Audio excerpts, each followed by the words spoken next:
అమ్మ, అంజలి, ఆవకాయ. ఎప్పుడు బోర్ కొట్టవండి. ఈ డైలాగ్ చాలా ఇష్టమండి నాకు. 'నువ్వే నువ్వే' మూవీలో చాలా ఫేమస్ డైలాగ్ అండి.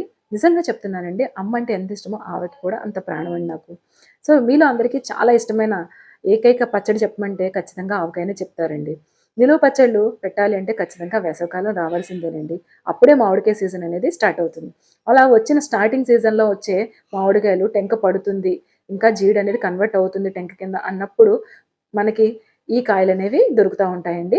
జస్ట్ నేను 2 మంత్స్‌కి మాత్రమే నిలువ పచ్చడి పెడుతున్నానండి. ఇంకా టెంక బాగా పట్టలేదు. 1, 2 కాయలకు మాత్రం బాగా పట్టింది. తర్వాత రిమైనింగ్ అన్నీ కూడా జీడుగానే ఉన్నాయండి. అలాంటి వాటిని ఇంట్లోనే ఇలాగ నేను కత్తిపీటతో కట్ చేయించేసుకున్నానండి అమ్మ చేత. సో, బయటకి మనం పట్టుకెళ్తే గనక మనకి ముక్క నలగకుండా వాళ్ళు చాలా ఈజీగా కొడతారండి. సో, బాగా ఎక్కువ రోజులు అంటే ఒక సంవత్సరం పాటు నిలువ ఉండాలనుకునేవి బయటే కొట్టిస్తామండి. ఇప్పుడు మాత్రం జస్ట్ ఒక 10 కాయలకి పెడుతున్నానండి. చూస్తున్నారు కదా! ఇలాగ పెద్ద ఆవకాయ ముక్కల్లాగా కట్ చేసేసుకోవాలండి. తర్వాత ఇక్కడ నేను మిక్స్‌డ్ కారాన్ని తీసుకున్నానండి. ఆవపిండి, అలాగే సాల్టు, కారం కలిపేసి మనకి పౌడర్ ఉంటుందండి. సో, దాన్ని మనం ఆవకాయ కారం అంటే సరిపోతుంది. షాప్‌లో ఇచ్చేస్తారు. దాన్ని నేను అర కేజీ తీసుకున్నానండి. నేనిప్పుడు వేసే వెసలు ముక్కలు మాత్రం 3 అయినియండి. 3 గిన్నెలయినియి. దానికి ఒక గిన్నె కారం పట్టింది. అంటే అర కేజీ పట్టిందండి.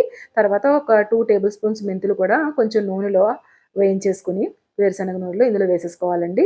అలాగే ఒక 20-30 వరకు వెల్లుల్లి రెమ్మల్ని కూడా దానిపైన పొట్టు తీసేసి వేసేసుకోవాలి. అలాగే ముప్పావు కేజీ వచ్చేటప్పటికి ఇక్కడ నేను వేరుశనగ నూనె అనేది వేసుకున్నానండి. పచ్చి నూనె వేసుకున్నానండి ఇక్కడ నేను. చూస్తున్నారు కదా! ఈవెన్‌గా ముక్కంతా కూడా కారం, అలాగే మనం వేసిన ఏదైతే మిక్స్‌డ్ కారం ఉందో అదంతా పట్టేలాగా, అలాగే నూనె కూడా పట్టేలాగా మొత్తం బాగా కలుపుకొని ఒక డబ్బాలో పెట్టేసుకోవాలండి. చూస్తున్నారు కదా! జాడీ ఉన్నవాళ్ళు జాడీలోని, అలాగే గాజు బాటిల్స్‌లోని నేనిక్కడ ప్లాస్టిక్ డబ్బాలో పెడుతున్నానండి. నాకు సగం కంటే తక్కువే వచ్చింది. చూస్తున్నారు కదా! అసలు ఆయిల్ క్వాంటిటీ ఎలా ఉందో చూడండి. దీన్ని మళ్ళా 3 డేస్ తర్వాత తిరగమూత వేయాలండి. యాక్చువల్‌గా జాడీ నిండా ఉంటే గనక బేషన్‌లో వేసి తిరగమూత వేస్తారండి. ఇక్కడ నేను తక్కువే పెట్టాను కాబట్టి 10 కాయలకు పెట్టాను కాబట్టి ఏమైందంటే ఇక్కడ నేను డబ్బాలోనే స్పేస్ ఎక్కువ ఉండడం వల్ల నేను ఇక్కడ దీంట్లోనే ఈవెన్‌గా కలిపేస్తున్నానండి. చూసారు కదా! నూనె అనేది ఎంతుందో ఇప్పుడు కలుపుతుంటే పైకి దాని ఊటనేది ఎంత వస్తుందో చూసారు కదండీ! సో, ఇలాగా మనము పెట్టుకుంటే గనక ఎంతో టేస్టీగా ఉండే ఆవకాయ నిలవ పచ్చడి అనేది రెడీ అయిపోయినట్టేనండి. ఒకసారి మనము ఇందులో కారం, ఉప్పు అన్నీ సరిపోయేలేదు చూసుకోవాలండి. ఈ ముక్కలు చాలా పుల్లగా ఉన్నాయండి.